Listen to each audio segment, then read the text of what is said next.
다 함께 사도신경 하심으로 우리의 신앙을 고백하시겠습니다. 나는 전능하신 아버지 하나님 천지의 창조주를 믿습니다. 나는 그의 유일하신 아들 우리 주 예수 그리스도를 믿습니다. 그는 성령으로 잉태되어 동정녀 마리아에게서 나시고 본디오 빌라도에게 고난을 받아 십자가에 못 박혀 죽으시고 장사된 지 사흘 만에 죽은 자 가운데서 다시 살아나셨으며 하늘에 오르시어 전능하신 아버지 하나님 우편에 앉아 계시다가 거기로부터 살아있는 자와 죽은 자를 심판하러 오십니다. 나는 성령을 믿으며 거룩한 공교회와 성도의 교제와 죄를 용서받는 것과 몸의 부활과 영생을 믿습니다. 아멘.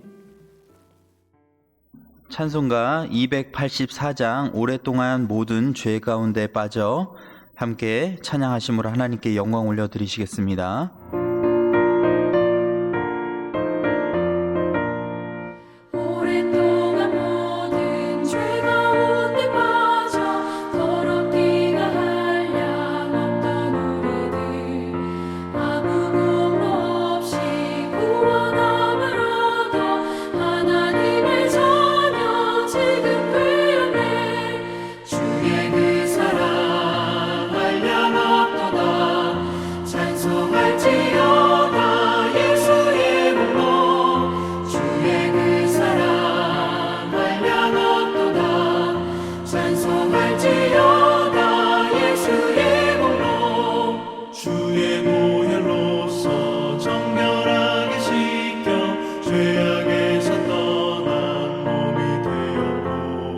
세상 근심 구름 간 곳 없어지니 하나님의 빛이 영화롭도다. 주의 그 사랑 한량없도다. 찬송할지어다 예수의 복로. 주의 그 사랑 한량없도다. 찬송할지어다 예수의 복로. 죄의 깊은 잠과 뜬 세상의 꿈을 어서 깨어나라 나의 친구여.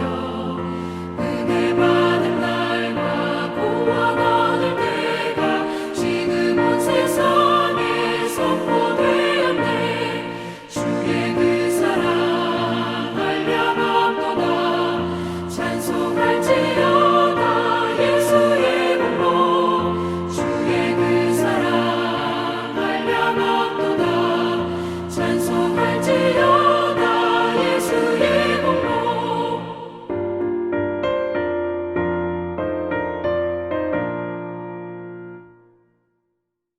오늘 함께 나누실 하나님의 말씀은 누가복음 1장 57절에서 66절까지 말씀입니다. 엘리사벳이 해산할 기한이 차서 아들을 낳으니 이웃과 친족이 주께서 그를 크게 긍휼히 여기심을 듣고 함께 즐거워하더라.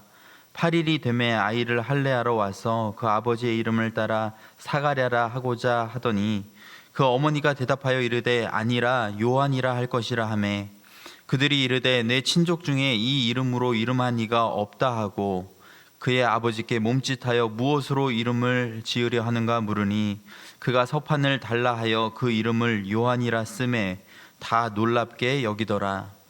이에 그 입이 곧 열리고 혀가 풀리며 말을 하여 하나님을 찬송하니 그 근처에 사는 자가 다 두려워하고 이 모든 말이 온 유대 산골에 두루 퍼지매 듣는 사람이 다 이 말을 마음에 두며 이르되 이 아기가 장차 어찌 될까 하니 이는 주의 손이 그와 함께 하심이로라. 아멘. 이번 주 화요일쯤이었던 것 같아요. 저희 집 아이들 이제 재우기 전에 성경 말씀을 읽어주는데요. 세례 요한의 탄생, 오늘 본문을 우연히 읽어주게 되었습니다. 그런데 보통 때와는 달리 말씀을 읽어주면서 제 안에 큰 감동이 있었어요. 참 세례 요한이라고 하는 사람이 너무나 귀한 인물이다. 그렇죠? 예수님께서 오실 길을 예비한 그러한 인물이잖아요.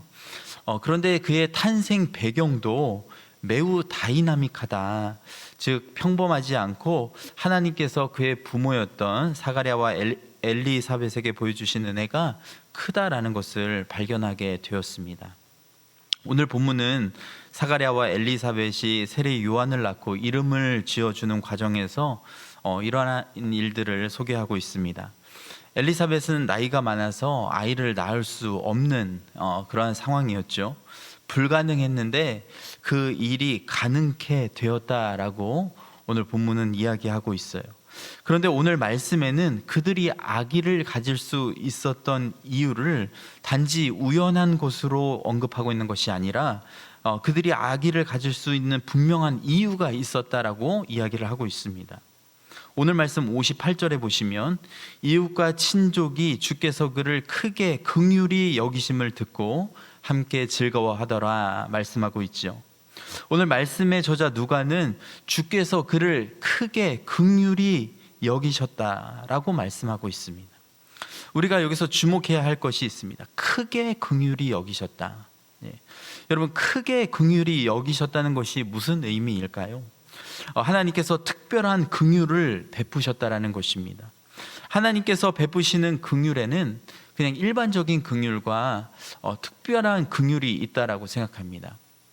일반적인 긍휼은 모든 사람에게 베푸시는 어떤 은혜인 것이죠. 이 땅에 비가 내리고 공기가 있고 또 햇빛이 주어지고 이런 것들이 일반적인 긍휼이라고 생각합니다.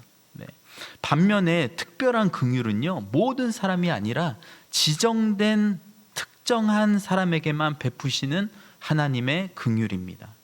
예를 들어서 아기를 낳을 수 없는 여인이 아기를 낳게 되는 것, 여러분, 이것이 특별한 긍휼인 것이죠. 이처럼 하나님께서는 어떤 이들에게 특별한 긍휼을 보이신다라는 거예요. 그것이 아기를 갖는 일일 수도 있고요, 불치의 병에서 회복되는 일일 수도 있고요, 너무나 힘들게 했던 어떤 사람이 어느 날 갑자기 변화되는 일일 수도 있고요, 또한 무엇보다 영원히 멸망할 수 없는 한 영혼이 주님을 영접하고 구원을 받게 되는 것, 이것이 하나님의 특별한 긍휼이라는 것입니다. 그런 면에서 보자면 오늘 영상으로 예배드리시는 우리 성도님들과 저는 하나님의 특별한 긍휼을 입은 자들이라는 것이죠. 잘 아시다시피 여러분, 우리는 태생부터가 이방인이죠. 구원을 받을 수 없는 그런 사람들입니다. 우리 안에는 원죄가 있고요, 뿐만 아니라 우리의 삶 가운데는 죄가 가득하잖아요. 그런데 하나님께서 인간의 몸으로 이 세상에 오셔서 우리를 대신하여 십자가에 못 박혀 돌아가심으로 우리를 죄에서 해방시켜 주셨고 구원해 주셨다라는 거예요. 여러분, 사실 영원이라는 시각에서 볼 때에 이것보다 더 특별한 긍휼은 없다라고 생각합니다. 하나님의 특별한 은혜 가운데 영원히 죽을 수밖에 없었던 내가 구원의 반열에 들어가게 되었다. 여러분, 이것은 정말 하늘의 모든 천사들도 부러워할 만한 그러한 일일 것입니다. 자, 그런데 문제는요, 이 특별한 긍휼이 시간이 지나고 익숙해지기 시작하면서 이 긍휼 가운데 아무런 감동이 없어지고, 그렇게 되면서 신앙생활의 감격과 기쁨이 점점 사라지게 되더라는 거예요. 구원의 감격과 기쁨이 사라지니까 다시 세상의 가치가 내 안에 들어오게 되고 그것으로 나를 채우려 하는 그런 현상이 일어나게 되는 것입니다. 누가 나를 인정해 주지 않으면, 다른 사람에 비해 적게 가지고 있다고 느껴지면, 자녀가 좋은 대학교에 들어가지 못하면 너무나 마음이 서운하고 힘들고 하나님께 원망이 되는 것이죠. 그래서 우리의 마음 가운데 나는 하나님께 크게 긍휼을 입은 자이며 그렇기에 너무나 감사하다는 마음을 회복시킬 필요가 늘 있다라는 것입니다. 성경에도 이러한 특별한 긍휼을 통해 회복되고 다시 일어선 사람들이 많이 등장을 하고 있는데요, 그 대표적인 예가 예레미야 선지자입니다. 예레미야 애가 3장 19절에서 23절에는 이렇게 말씀을 하고 있습니다. 내 고초와 재난 곧 쑥과 담즙을 기억하소서. 내 마음이 그것을 기억하고 내가 낙심이 되오나 이것을 내가 내 마음에 담아 두었더니 그것이 오히려 나의 소망이 되었사옴은 여호와의 인자와 긍휼이 무궁하심으로 우리가 진멸되지 아니함이니이다. 이것들이 아침마다 새로우니 주의 성실하심이 크시도소이다. 여러분, 본문에서 알 수 있듯이 예레미야 선지자가 낙심된 상황 가운데 있었습니다. 그런데요, 그러한 절망적인 상황 가운데서도 다시금 일어설 수 있었던 것이 하나님의 긍휼이 무궁하다라는 사실을 그가 깨달았기 때문이라는 거예요. 예레미야 자신에게 부어주신 하나님의 특별한 긍휼, 자신을 선지자로 택하시고 구원하신 하나님의 특별한 은혜를 다시 한번 떠올릴 때에 그는 고난 가운데서도 기쁨과 감사를 회복할 수 있었다라는 것입니다. 오늘 본문에도 보시면 하나님의 특별한 은혜 가운데 기뻐하는 한 여인을 우리가 발견할 수 있습니다. 아이를 가질 수 없었는데 아이를 낳았으니 얼마나 기쁘고 감사하겠습니까? 그런데요, 그녀의 기쁨은 잠시뿐이었어요. 그녀는 곧 아이의 이름 때문에 엄청난 갈등을 경험하게 됩니다.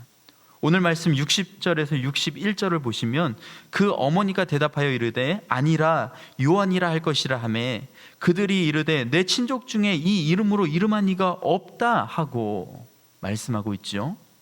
아이를 낳았기 때문에 이제 이름을 지어야 하는 상황이에요.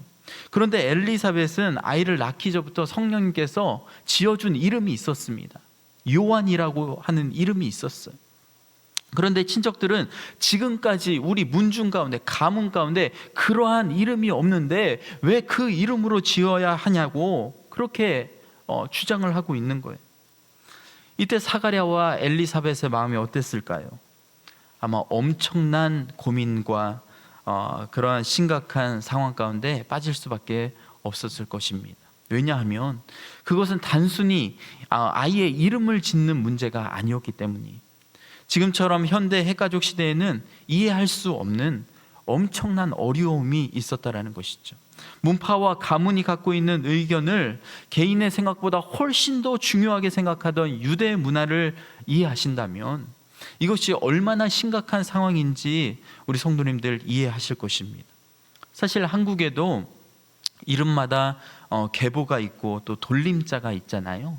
그래서 유교 문화를 중시하시는 분들은 가정에서 반드시 이 돌림자를 사용하고 어른들께서 그렇게 사용하라고 그렇게 말씀하시죠.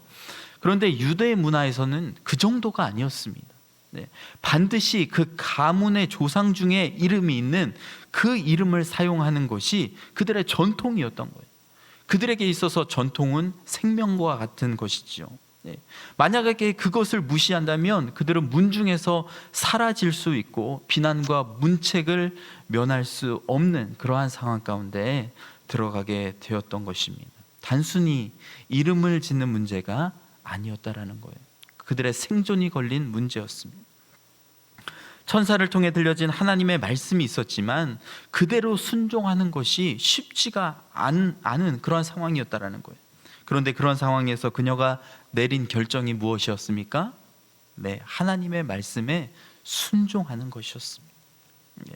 어떻게 엘리사벳이 아들의 이름을 짓는 일에 있어서 친족들의 그 엄청난 제의를 거절하고 하나님의 말씀에 순종할 수 있었을까요?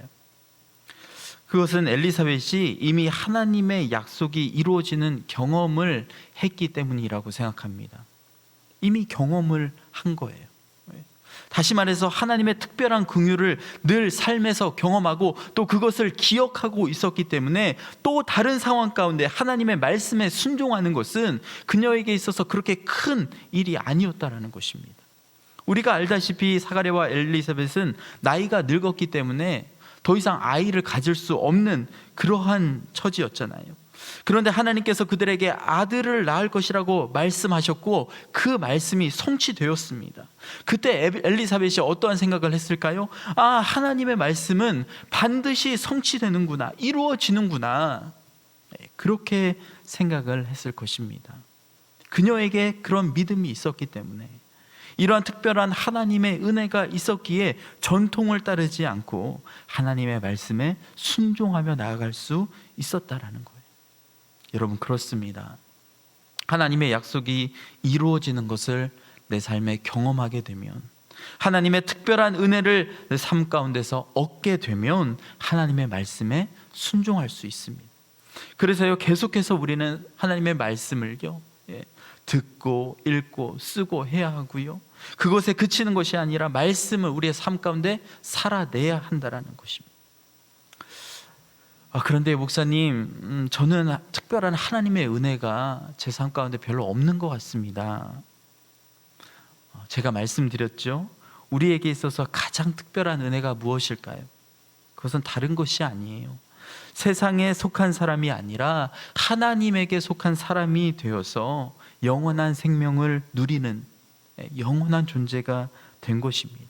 그렇게 그 은혜를 생각하고 기억하면 우리는 어떤 상황 가운데서도 하나님의 말씀에 순종하며 살아갈 수 있다라는 거예요. 문제는 그 특별한 은혜를 잊고 살아가고 있다라는 것이죠. 여러분, 천국은 무엇과 같다라고 말씀합니까? 밭에 감추어진 보화와 같다라고 말씀하잖아요.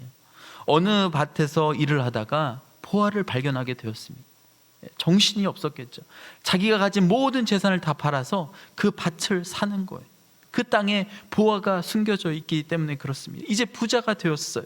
노후 걱정 안 해도 되게 생겼어요. 돈이 없어서 비굴하고 비참한 인생에서 이제 해방되는 거예요. 그런데 그렇게 큰 보화를 발견하고 내 것이 되었음에도 불구하고 자꾸만 그 사실을 잊어버리고 불안에 떨고 살고 있다면 그것은 너무나 안타까운 일이라는 것이죠.